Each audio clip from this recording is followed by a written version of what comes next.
ko si Adrian, isang OFW dito sa Canada.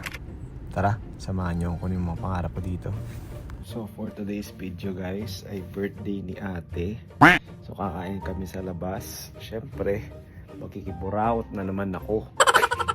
So guys, pinalitan ko yung damit ko. Kasi yung damit na yun ay susuotin natin pala sa binyag ni Alea.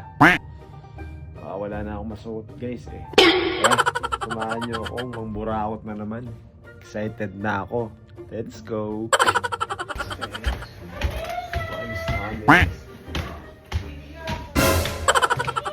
Pabibili pa ng sapatos ko.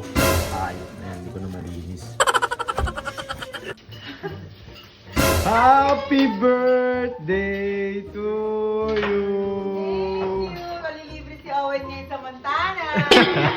Paalis na kami guys. I'm with Pangan family. Una ka te! Huwag ako sa biyahe. Dila ka ba?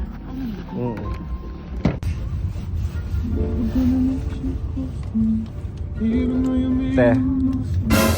Uy, Buraot Gaming ako, wen. Ano nga gusto yung mga tipid? May alam akong kainan dito eh. Toto Beach.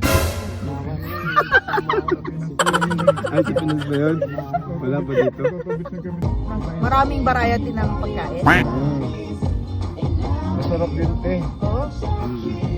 Tara! At nagbiyahe na nga kami guys. Yung biyahe namin ay nasa around 1 hour din. Pumunta kami dito sa Sushi Hut. Japanese cuisine. First time kong kumain dito talaga guys. Ay, arigato, paklibuto. At dali-dali na nga kami pumasok dito. Dahil dito daw nagpa-reserve si Owen. Birthday ni Ate Carol guys, pero si Owen yung taya. Grabe talaga. Sana din pag birthday ko kayo yung taya. Oh shit! At po na nga kami guys. Tapos yung pag-order dito guys ay online. Gagamitin mo yung cellphone mo, tapos meron silang QR code dito. Dito ka mag-order guys, para siyang ganito. Pipili ka lang sa website nila nung kung anong gusto mong orderin. Yan, i-add mo lang lahat dyan, tapos ipi-place order mo or check out mo. Grabe, napaka high-tech na talaga ngayon guys. Tapos sobrang convenient pa. Hindi mo na kailangan makipag-usap o makipagtaltahalan sa mga server nila or waitress nila. Grabe talaga. First of all guys, maraming salamat po sa Pangan family. Napaka-solid nyo talaga guys.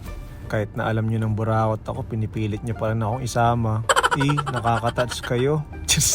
At ilang minuto nga na pag-aantay guys, ay dumating na yung pagkain namin. Grabe talaga guys. Hindi ko man kinakain to. Paano kainin to?